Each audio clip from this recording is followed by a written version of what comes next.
Hey guys, it's ArchieLuxury on the Poor Pluta channel, and today guys I'm doing paid review 23QA38. Quick wristwatch check. I'm wearing a Rolex Explorer 2 42mm. Love this watch. Okay, I'm gonna jump straight in. This is for Sam. Hello Mr. Pluta, I've been watching your YouTube videos for a while. I've started calling you by the name Uncle Archie. I'm aware of your thoughts on the Omega brand, specifically the Moon watch from your videos. Can you advise me on this specific watch I'm looking at on eBay? I'm cutting and pasting the specifics from eBay. Seller on eBay is asking $3,376. I really like the look, specifically with NATO bracelet. I've seen Formula One driver Schumacher sponsor it back in his racing days. Can you advise on whether I should purchase or do some research in search of a more practical watch like a Zenith? Please give... Okay, so I gave him my PayPal. So it's a... So firstly, what is this watch in question? So it's an Omega Speedmaster Date 8. Reference 3520.53. Mark 40 chronograph, 39mm automatic watch. So what do I think? What do I think? What do I think? And I'm really sorry to have to say this. It's not a watch I would buy. Okay? Yes, it is a Speedmaster, but it's not a traditional Speedmaster in the true sense. See, I like my Speedmasters manual wind. I like manual wind Speedmasters. And this one here breaks a few rules. Now, it's automatic. And you might think, oh, well, isn't that more convenient? No, the problem is it's not the Moon watch. It's not the Speedmaster Professional. Now, this particular watch itself there, it uses the base movement is actually a Valjoux 7751, which is based on the 7750. It's basically a Date 8 version of the 7750. Now, there's nothing wrong with a 7750 base movement. However, it's nothing fantastic about it. Now, when we're talking Speedmasters, we're talking a long history. And unfortunately, this here doesn't really have that history.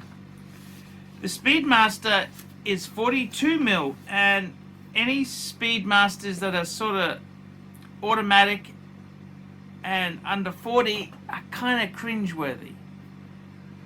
Yes, you can get the Speedmaster 57, but that's a manual wind. So, in all honesty, what do I think of it? You know what? I'd give it the wide berth there. It's in a no man's land. It's $3,400 Not expensive. It's not cheap, but I probably wouldn't buy it. Okay, I would not buy this piece. Now, the reason I say that, I don't want to be horrible or anything like that. I don't want it to be misconstrued. But unfortunately, this particular watch itself there, unfortunately,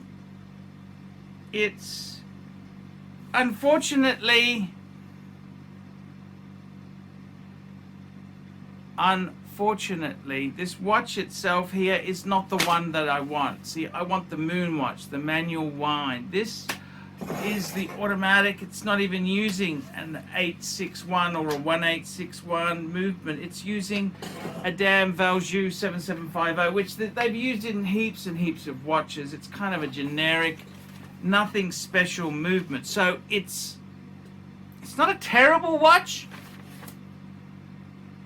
but it's not the watch I would buy. I mean, it's kind of funky. I get it. The case is kind of cool. It is. But for $3,500, you know, I'd either be putting more money in and getting a Speedmaster Professional, the proper manual wind moon watch, or I'd be buying myself a Tudor Black Bay 41 or a 30, you know, the Black Bay 58, 39 mil. That's what I would be buying, okay? I just think this is in no man's land. Look, if you do buy it, it's not a terrible watch, but it's not a great watch. They're kind of not wanted. It's in this no man's land, and I get it. I get it. It's a, you want to get into the hobby and buy something, but I think these would be a pretty difficult sell to get out of. That's the problem. They're a difficult sell to get out of, and I'd rather, you've asked me for the advice, the Speedmaster Professional is leagues above this. So, I mean, if you do buy it, it's a great watch. It's a 90s watch. It's okay. I noticed no box or papers. It's 1995. I think that movement came out in the mid-80s. Personally, no, I wouldn't buy it. I wouldn't buy it. It's a no. It's a no. It's not a terrible watch if you have one.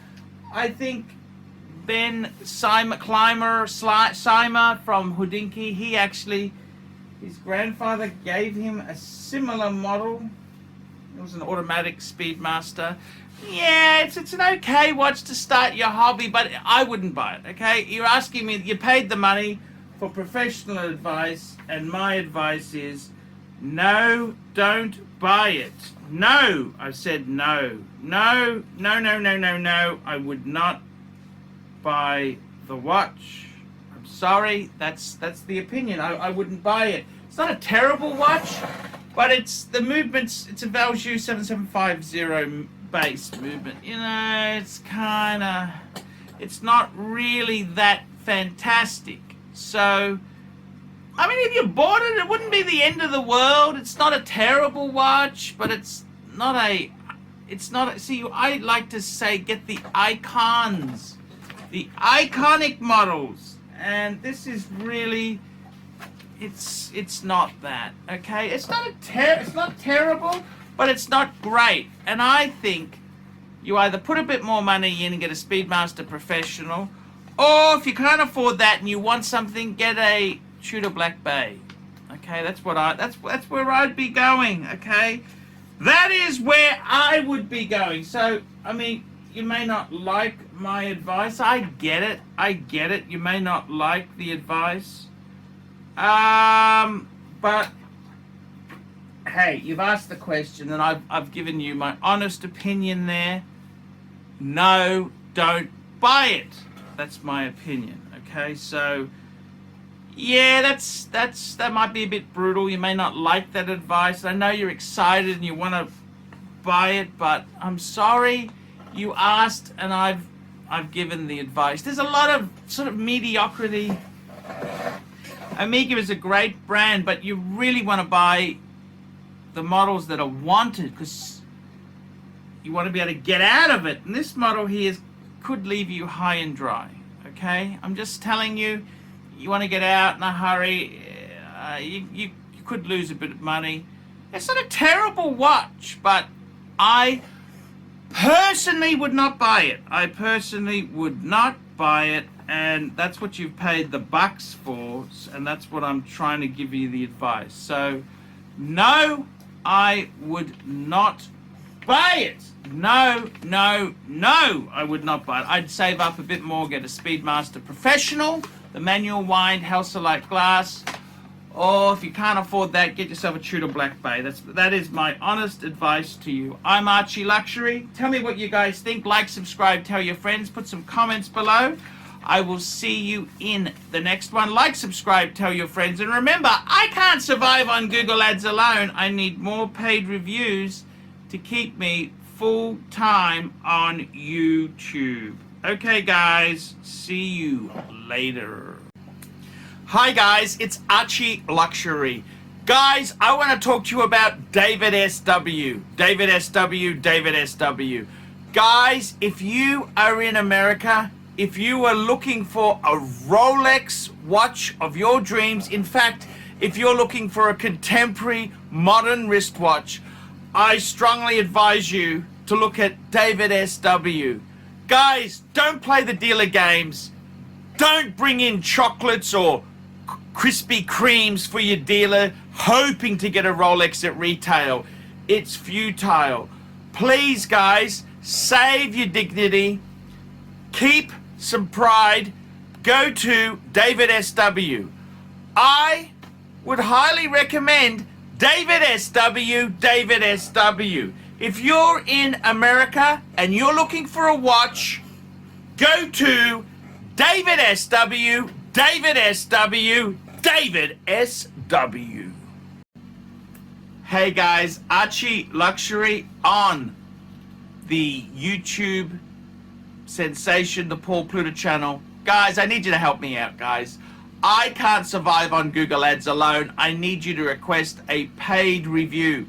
$50 US, look down in the description. $50 US, I will review your collection. I'll tell you what I think of it, and I'll give you some pointers. The other thing is, guys, you can sponsor me on Patreon. Patreon allows you to pay a couple bucks a month, $1, $2, $5, whatever you want, and it keeps me going on YouTube. Because, guys, I'm in a niche. Nobody can make money out of the views I get. The views are crap because it's a small specialized area, and I don't talk about garbage for the sake of views. Guys, sponsor me on Patreon, look down below, and I will see you in the next one.